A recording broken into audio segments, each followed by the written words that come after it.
ದೆಹಲಿ ದಗದಗಿಸಿ ಉರಿತು, ಕರ್ನಾಟಕದಲ್ಲಿ ಪ್ರತಿಭಟನೆ ಆಯಿತು, ಮೊಟ್ಟೆ ದೊಣ್ಣೆಗಳಲ್ಲಿ ಹೊಡೆದಾಟ, ಅದೇನೋ ಆರೋಪಗಳು ಕೇಳಿ ಬರ್ತಾ ಇದೆ. ಇದೀಗ ಬಿಹಾರಕ್ಕೆ ಹೋಗೋಣ.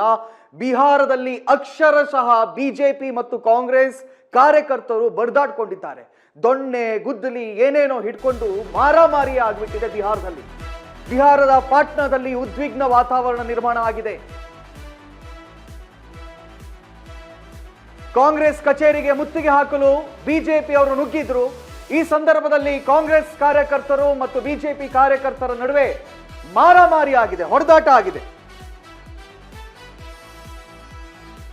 ದೊಣ್ಣೆ ಹಿಡಿದು ಬಡ್ದಾಡ್ಕೊಂಡಿದ್ದಾರೆ ಕಾರ್ಯಕರ್ತರು. ಆ ವಿಜುವಲ್ಗಳನ್ನು ತೋರಿಸ್ತೀವಿ ಕೆಲವೇ ಕ್ಷಣಗಳಲ್ಲಿ ನಿಮ್ಮ ಎದುರಿಗೆ.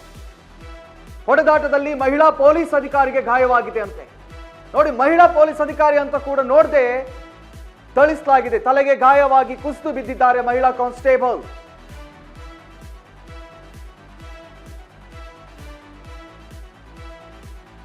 ಪಾಟ್ನಾದಲ್ಲಿ ಬಿಜೆಪಿ ಕಾಂಗ್ರೆಸ್ ಕಾರ್ಯಕರ್ತರ ಸಂಘರ್ಷ ಮುಂದುವರೆದಿದೆ. ಬಿಹಾರದ ಪಾಟ್ನಾದಲ್ಲಿ ಉದ್ವಿಗ್ನ ವಾತಾವರಣ ನಿರ್ಮಾಣ ಆಗಿರುವಂತದ್ದು. ಕಾಂಗ್ರೆಸ್ ಕಚೇರಿಗೆ ಮುತ್ತಿಗೆ ಹಾಕಲು ಬಿಜೆಪಿ ಅವರು ನುಗ್ಗಿದ್ರು. ಈ ಸಂದರ್ಭದಲ್ಲಿ ಕಾಂಗ್ರೆಸ್ ಕಾರ್ಯಕರ್ತರು ದೊಣ್ಣೆ ಗುದ್ದಲಿಗಳನ್ನ ಇಟ್ಕೊಂಡು, ಗುದ್ದಲಿ ಇರಲಿಲ್ಲ, ಕೇವಲ ದೊಣ್ಣೆ ಅನ್ಸುತ್ತೆ, ಮೇ ಬಿ ಫ್ಲಾಗ್ ಹಾರಿಸೋಕೆ ಏನು ತಗೊಂಡು ಬಂದಿದ್ರು, ಅದನ್ನೇ ಇಟ್ಕೊಂಡು ಮಾರಾಮಾರಿ ಹೊಡೆದಾಟ ಮಾಡಿದ್ದಾರಂತೆ. ವಿಜುವಲ್ಗಳನ್ನು ತೋರಿಸಿ.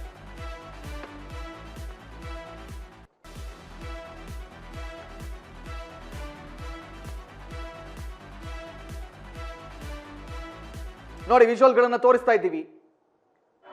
ಆ ಫ್ಲಾಗ್ ಹಾರಿಸೋಕೆ ಏನು ದೊಣ್ಣೆ ತಂದಿದ್ರು ಅದೇ ದೊಣ್ಣೆಗಳನ್ನ ಹಿಡ್ಕೊಂಡು ಅಕ್ಷರಶಃ ಮಾರಾಮಾರಿ ಬಿಹಾರದಲ್ಲಿ. ನೋಡಿ, ಕಾಂಗ್ರೆಸ್ ಮತ್ತು ಬಿಜೆಪಿ ಕಾರ್ಯಕರ್ತರ ನಡುವಿನಲ್ಲಿ ಏನಾಗ್ತಾ ಇದೆ? ಕಾನೂನು ಸುವ್ಯವಸ್ಥೆ ಎಲ್ಲಾ ಕಡೆಗಳಲ್ಲಿ ಹಾಳಾಗ್ತಾ ಇದೆಯಾ? ಹಂಗಾದ್ರೆ what is happening in my nation? ನನ್ನ ದೇಶದಲ್ಲಿ ಏನಾಗ್ತಾ ಇದೆ ಬೇರೆ ಬೇರೆ ಭಾಗಗಳಲ್ಲಿ?